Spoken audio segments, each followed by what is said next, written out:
சிவம் Sai academy. எங்கள் கனவு உங்களின் அரசு வேலை. டிஎன்பிஎஸ்சி தேர்வுக்கு படித்து கொண்டிருக்கும் அனைத்து மாணவர்களுக்கும் வணக்கம். இந்த வகுப்பில் டிஎன்பிஎஸ்சி புதிய பாடத்திட்டத்தில் அலகு 7இல் அமைந்திருக்கக்கூடிய தமிழ் சான்றோரான தவத்திரு குன்றக்குடி அடிகளார் பற்றிய குறிப்பை தான் பார்க்க போகிறோம். அவருடைய குறிப்புகளை இந்த ஒரு வகுப்பை நீங்கள் பார்த்துட்டாலே போதும், எங்கேயும் தேடி அலைய தேவையில்லை. இந்த ஒரே ஒரு வகுப்பை மட்டும் தெளிவாக கவனித்து குறிப்பெடுத்துங்க. இதிலிருந்து தான் டிஎன்பிஎஸ்சியில் கேள்வி வரும். நேரடியாக வகுப்புக்குள்ளே போகலாம். குன்றக்குடி அடிகளார் அவருடைய இயற்பெயர் என்னன்னு பார்த்தீங்கன்னா அரங்கநாதன் என்பது தான் குன்றக்குடி அடிகளார் அவர்களின் இயற்பெயர். இவருடைய பெற்றோர் பாருங்க, சீனிவாசம் பிள்ளை மற்றும் சொர்ணத்தாட்சி என்ற இணையருக்கு மகனாக பிறந்திருக்கிறார் குன்றக்குடி அடிகளார் என்று அழைக்கப்படுகின்ற அரங்கநாதன் அவர்கள். இவர் பிறந்த இடம் மயிலாடுதுறை மாவட்டம், தற்போது இருக்கக்கூடிய மயிலாடுதுறை மாவட்டத்தில் திருவாலப்புத்தூர் என்ற ஊருக்கு அருகே இருக்கக்கூடிய நடுத்திட்டு என்ற இடத்தில் பிறந்திருக்கிறார். மயிலாடுதுறை மாவட்டத்தில் திருவாலப்புத்தூருக்கு அருகே இருக்கக்கூடிய நடுத்திட்டு என்ற கிராமத்தில் பிறந்தவர் குன்றக்குடி அடிகளார். இவர் பிறந்த வருடம் பார்த்தீங்கன்னா 11/7/1925, ரொம்ப முக்கியமான நாள். அதாவது ஜூலை 11, 1925. இந்த ஜூலை 11 ரொம்ப முக்கியமான நாள். ஏன்னு நான் உங்களுக்கு கடைசியாக சொல்கிறேன். அதற்கடுத்து இவர் மறைந்த ஆண்டு பார்த்தீங்கன்னா ஏப்ரல் 15. இவர் மறைந்த ஆண்டு ஏப்ரல் 15, 1995. கிட்டத்தட்ட 70 ஆண்டுகள் இந்த மண்ணுலகில் வாழ்ந்து சமயப் பணியையும் சமுதாய பணியையும் ஆற்றி சென்றிருக்கின்றார். அதற்கடுத்தது இவர் திருக்குறளில் அதிக ஈடுபாடு கொண்டவராக அறியப்படுகிறார். இவர் திருக்குறளில் ஈடுபாடு கொண்டதற்கு காரணமாக இருந்தவர் யார்னா ராபி சேதுபிள்ளை அவர்கள்தான். இவர் திருக்குறளில் ஈடுபாடு கொள்வதற்கு காரணமாக இருந்திருக்கிறார். தினமும் குன்றக்குடி அடிகளார் அவர்கள் ராபி சேதுபிள்ளை அவர்களின் வீட்டிற்கு சென்று ஒரு குறளை அவரிடம் ஒப்பிப்பார். குறளை ஒப்பித்து பாராட்டினையும் சிறிய பரிசனையும் வாங்கி கொண்டு வருவார். இதையே அவர் பார்த்தீங்கன்னா தினசரி பழக்கமாக கொண்டிருந்த காரணத்தால் அவரையே அறியாமல் அவருடைய இளம் பருவத்திலேயே திருக்குறளின் மீது ஈடுபாடு ஏற்பட்டு இருக்கிறது. அதற்கு காரணமாக அமைந்தது ராபி சேதுபிள்ளை அவர்களின் ஊக்கம் என்பது குறிப்பிடத்தக்கது. அதற்கடுத்தது பாருங்க, இவர் தீண்டாமை விலக்குணர்வு பெற்றார். அதற்கு காரணமாக அமைந்தவர் யாருன்னு பார்த்தீங்கன்னா விபுலானந்த அடிகள். திருக்குறளில் ஈடுபாடு வருவதற்கு காரணமாக அமைந்தவர் ராபி சேதுபிள்ளை. தீண்டாமை விலக்குணர்வு பெற காரணமாக அமைந்தவர் விபுலானந்த அடிகள் அவர்கள். அது மட்டும் இல்லாம இவர் வித்வான் என்ற பட்டத்தை பெற்றிருக்கிறார். 1945 முதல் 1948 வரை இருக்கக்கூடிய கால இடைவெளியில தமிழை முறையாக கற்று வித்வான் என்ற பட்டத்தை இவர் பெற்றார். இவர் எழுதிய நூல்கள் தான் அடுத்து நமக்கு டிஎன்பிஎஸ்சியில் கேட்கக்கூடிய மிக முக்கியமான கொஸ்டின் ஏரியா. இவர் எழுதிய நூல்களில் சமய இலக்கியங்கள் ரொம்ப முக்கியம். என்னென்ன சமய இலக்கியங்கள் எழுதியிருக்கிறார்னா அப்பர் விருந்து, அப்பர் சுந்தரர் மாணிக்க வாசகர் என்ற நூலை எழுதியிருக்கிறார். திருவாசகத்தேன், இது கண்டிப்பாக டிஎன்பிஎஸ்சியில் எதிர்பார்க்கலாம். திருவாசகத்தேன் இவர் எழுதிய நூல். தமிழ் அமுது என்ற நூல் இவர் எழுதியிருக்கிறார். அது மட்டும் இல்லாமல் சமய இலக்கியங்களில் மிக முக்கியமாக நாம் பார்க்க வேண்டியது இந்த 2 நூலை தான். முதல் நூல் நாயன்மார் அடிச்சுவட்டில், அதற்கடுத்தது ஆலயம் சமுதாய மையங்கள் என்ற நூல். இந்த நூலை நமக்கு டிஎன்பிஎஸ்சியில் கண்டிப்பாக கேட்பார்கள். காரணம் என்னன்னா, தமிழக அரசின் முதல் பரிசை பெற்ற நூலாக கருதப்படுவது ஆலயம் சமுதாய மையங்கள் என்ற குன்றக்குடி அடிகளார் அவர்களின் நூல்தான். அதற்கடுத்தது இவர் வேறு என்ன இலக்கியங்கள் எழுதியிருக்கிறார்னா திருவள்ளுவர் காட்டும் அரசியல், திருவள்ளுவர் காட்டும் அரசு, குறட்செல்வம், இதை டிஎன்பிஎஸ்சியில் எதிர்பார்க்கலாம். குறட்செல்வம் மற்றும் சிலம்பு நெறி ஆகிய நூல்கள் எழுதியிருக்கிறார். கம்பன் கண்ட ஆட்சியில் அரசியல், பாரதி யுகசந்தி, பாரதிதாசன் உலகம், கவியரங்கில் அடிகளார் என்ற கவிதை தொகுப்பு ஆகியவை இவருடைய படைப்புகளாக கருதப்படுகிறது. அது மட்டும் இல்லாமல் இவர் தன் வரலாற்றையும் எழுதியிருக்கிறார். எப்படி உவேச அவர்கள் ஆனந்த விகடனில் என் சரிதம் என்ற தலைப்பில் தொடராக அவருடைய தன் வரலாற்றை எழுதினாரோ, அதே போல குன்றக்குடி அடிகளார் அவர்கள் 1992 தன்னுடைய வாழ்க்கை வரலாற்றை மண்ணும் மனிதர்களும், நல்லா ஞாபகம் வச்சுங்க, மண்ணும் மனிதர்களும் என்ற தலைப்பில் ஆனந்த விகடனில் எழுதினார். ஓவேசா அவர்களையும் குன்றக்குடி அடிகளார் அவர்களையும் தன் வரலாற்று நூலை ஒப்புமைப்படுத்தி ஞாபகம் வச்சுங்க. ஓவேசா அவர்கள்னா என் சரிதம், குன்றக்குடி அடிகளார் அவர்கள்னா மண்ணும் மனிதர்களும். அதாவது 1992 தன்னுடைய வரலாற்று நூலை எழுதுவதற்கு முன் அவர் நடந்ததும் நடக்க வேண்டியதும் என்ற நூலை எழுதி இருந்தார் என்பது குறிப்பிடத்தக்கது. அது மட்டும் இல்லாமல் இவர் பல்வேறு இதழ்களை நடத்தியிருக்கிறார். இந்த 5 இதழுமே ரொம்ப ரொம்ப முக்கியம். டிஎன்பிஎஸ்சியில் கேட்பாங்க. அருளோசை, அறிக அறிவியல், மணிமொழி, தமிழகம், மக்கள் சிந்தனை ஆகிய 5 இதழ்களை நடத்தியிருக்கிறார். அதில் அருளோசை என்ற இதழ் தெய்வீக பேரவை சார்பில் நடத்தப்பட்டது. அறிக அறிவியல் என்ற இதழ் சுதேசி விஞ்ஞான இயக்க சார்பில் நடத்தப்பட்டது. மணிமொழி என்ற இதழ் மாத இதழாக 1954 துவங்கப்பட்டது. தமிழகம் என்ற இதழ் மாத இதழாக 1959 துவக்கப்பட்டது. மக்கள் சிந்தனை என்ற இதழ் 1980 முதல் வெளிவருகிறது.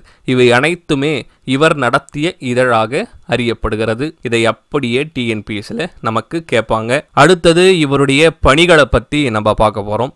இவர் தருமபுர ஆதீனத்தில் கணக்கர் பணியில் பணிபுரிந்தார். பணியில் சேர்ந்த ஆண்டு 1944.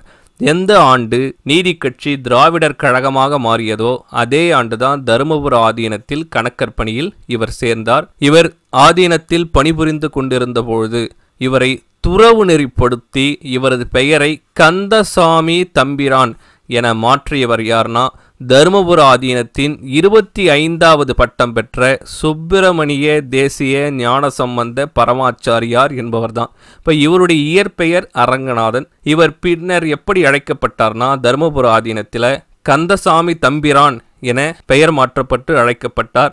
அவருக்கு கந்தசாமி தம்பிரான் என்ற பெயரை மாற்றியவர் யாருன்னா தருமபுர ஆதீனத்தின் 25வது பட்டம் பெற்ற சுப்பிரமணிய தேசிக ஞானசம்பந்த பரமாச்சாரியார் தான்.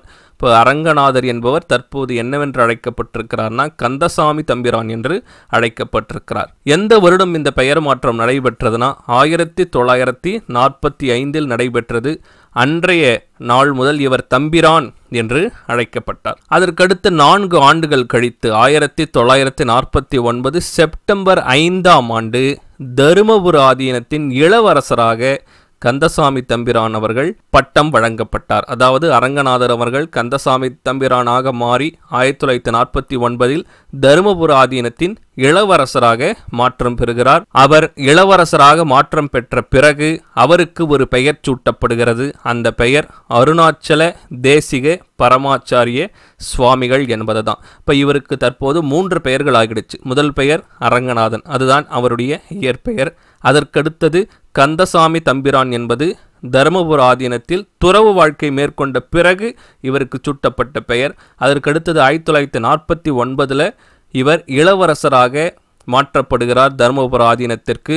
அப்போது அவருக்கு சூட்டப்பட்ட பெயர் அருணாச்சல தேசிக பரமாச்சாரிய சுவாமிகள் என்பது. அதன் பிறகு 3 ஆண்டுகள் கழித்து 1952 16/6/1952 குன்றக்குடி ஆதீனத்தின் தலைமை பொறுப்பேற்றார். எனவே இவர் குன்றக்குடி ஆதீனத்தின் தலைவராக பொறுப்பேற்ற பிறகு மக்கள் பணிகளை மேற்கொண்டதால் அடிகளார் என்ற பெயர் இவரோடு சேர்க்கப்பட்டு குன்றக்குடி அடிகளார் என்று அழைக்கப்பட்டார். இப்படிதான் இவருடைய பெயர் மாற்றம் பெற்று இறுதியாக குன்றக்குடி அடிகளார் என பெயர் மாற்றம் செய்யப்பட்டது. இவர் பிறந்தபோது அரங்கநாதன், 1945 கந்தசாமி தம்பிரான், 1949 அருணாச்சல தேசிகர், 1952 முதல் குன்றக்குடி அடிகளார் என்று பல்வேறு பெயர் மாற்றங்கள் பெற்று இவர் அழைக்கப்பட்டார். அதற்கடுத்தது இவருடைய முதல் முக்கிய பணியாக இவர் என்ன செய்தார்னா 1952 குன்றக்குடியில ஒரு மிகப்பெரிய மாநாடு ஒன்றை நடத்துகிறார். எதற்காக இந்த மாநாடு நடத்துகிறார்னா அந்த காலகட்டத்தில் கடவுள் மறுப்பு இயக்கம் மிக தீவிரமாக பணியாற்றி கொண்டிருந்தார்கள்.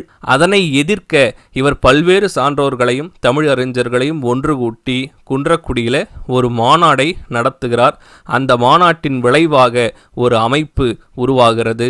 அந்த அமைப்பின் பெயர் அருள்நெறி திருக்கூட்டம். அந்த அருள்நெறி திருக்கூட்டம் என்ற அமைப்பு உருவாக்கப்பட்டதன் காரணம் ஈவேரா பெரியார் அவர்கள் 1952 ஒரு போராட்டத்தை அறிவித்திருந்தார். ஆகஸ்ட் 2, 1952 பிள்ளையார் சிலை உடைக்கும் போராட்டத்தை அறிவித்தார்.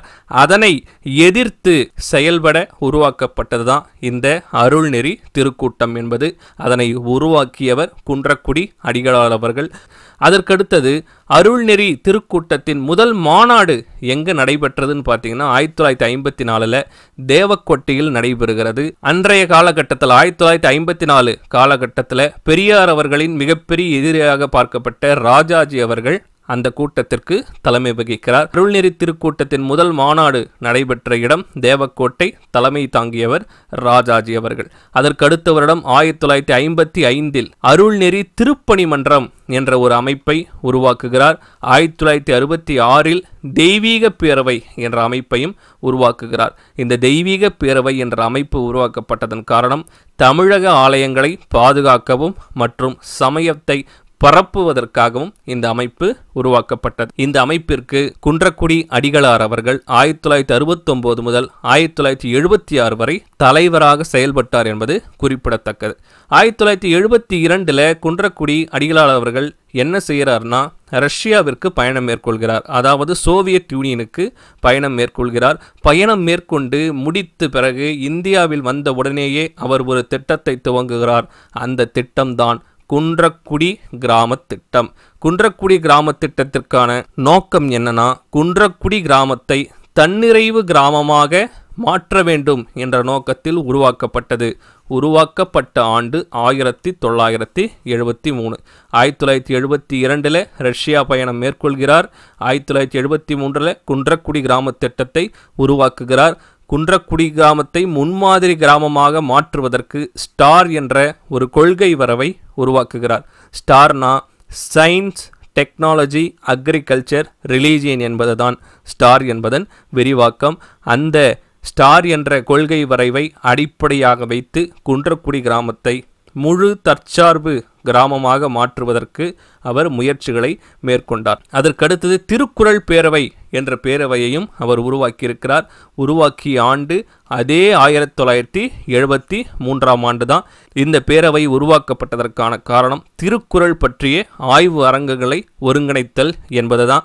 எனவே 1973 என்பது குன்றக்குடி அடிகளார் அவர்களின் காலத்தில் மிக முக்கிய காலமாக கருதப்படுகிறது. இவருடைய சிறப்புகள் என்ன என்பது அடுத்து நம்ம பார்க்க போறோம். திருக்குறள் நெறியை பரப்புவதை தம் வாழ்நாள் முழுவதும் கடமையாக கொண்டவர் யார்னா குன்றக்குடி அடிகளார் அவர்கள்தான். அது மட்டும் இல்லாமல் இறை தொண்டை செய்திருக்கிறார், சமூக தொண்டையும் செய்திருக்கிறார், இலக்கிய தொண்டையும் செய்திருக்கிறார். அது மட்டும் இல்லாமல் தன்னுடைய பேச்சு திறமையாலும் எழுத்து திறமையாலும் அனைவரையும் ஒருங்கிணைத்து தமிழ் வழியில் அழைத்து சென்றிருக்கிறார் தவத்திரு குன்றக்குடி அடிகளார் அவர்கள். இப்போ இறை தொண்டும் சமூக தொண்டும் இலக்கிய தொண்டும் தன்னுடைய பேச்சு திறமையாலும் எழுத்தாலும் மேற்கொண்டவர் குன்றக்குடி அடிகளார் அவர்கள். இவருக்கு என்னென்ன விருதுகள் வழங்கப்பட்டது என்பதை பார்க்க போகிறோம். தமிழ்நாடு அரசு முதல் திருவள்ளுவர் விருதை குன்றக்குடி அடிகளார் அவர்களுக்கு வழங்கிய ஆண்டு 1986. அண்ணாமலை பல்கலைக்கழகம் 1989 கௌரவ டாக்டர் பட்டம் வழங்குகிறது. 1991 தேசிய விருது இந்திய அரசின் அறிவியல் செய்தி பரப்பும் தேசிய குழு சார்பில் வழங்கப்பட்ட ஆண்டு 1991. இவருடைய பல்வேறு நூல்களை தமிழக அரசு நாட்டுடைமையாக்கிய ஆண்டு 2007. தமிழக அரசு இவருடைய பெருமையை உலகறிய செய்ய இவருக்கு மணிமண்டபமும் அமைத்திருக்கிறது. மணிமண்டபம் அமைத்த இடம் சிவகங்கை மாவட்டத்தில் இருக்கக்கூடிய குன்றக்குடியில தான். 12/3/2001 அன்று தமிழ்நாடு அரசின் சார்பில் இவருக்கு சிவகங்கை மாவட்டம் குன்றக்குடியில் மணிமண்டபம் அமைக்கப்பட்டது. இவருடைய பிறந்த நாள் ஜூலை 11. இந்த வகுப்பு ஆரம்பிக்கும் போதே உங்களுக்கு சொன்னேன் ஜூலை 11 ஞாபகம் வச்சுங்கன்ட்டு. ஜூலை 11 என்ற இவருடைய பிறந்த நாளை தமிழக அரசு இன்று வரை அரசு விழாவாக கொண்டாடி அனுசரித்து வருகிறது என்பதை நீங்கள் ஞாபகம் வச்சுக்கணும். ஸோ ஜூலை 11 யாருடைய பிறந்த நாளை தமிழக அரசு விழாவாக கொண்டாடுகிறதுனா குன்றக்குடி அடிகளார் அவர்களின் பிறந்த நாளை தான் அரசு விழாவாக கொண்டாடுகிறது. இவ்வளவுதான் தவத்திரு குன்றக்குடி அடிகளார் அவர்களை பற்றிய குறிப்பு. இந்த குறிப்புகளை மட்டும் நீங்கள் பார்த்துட்டாலே போதும். இதிலிருந்து தான் கண்டிப்பாக வினாக்கள் வரும். இவரை பற்றி இருக்கக்கூடிய அனைத்து தகவலையுமே உங்களுக்கு தொகுத்து கொடுத்துருக்கிறேன். இந்த குறிப்பை தெளிவாக படிச்சுங்க. இதிலிருந்து நிச்சயமாக கேள்விகள் இடம்பெறும். அடுத்த ஒரு மிக மிக முக்கியமான ஒரு வகுப்பில் நான் உங்களை சந்திக்கிறேன். தொடர்ச்சியாக சிவம்சி அகாடமியை ஃபாலோ பண்ணிகிட்டே இருங்க. நன்றி, வணக்கம்.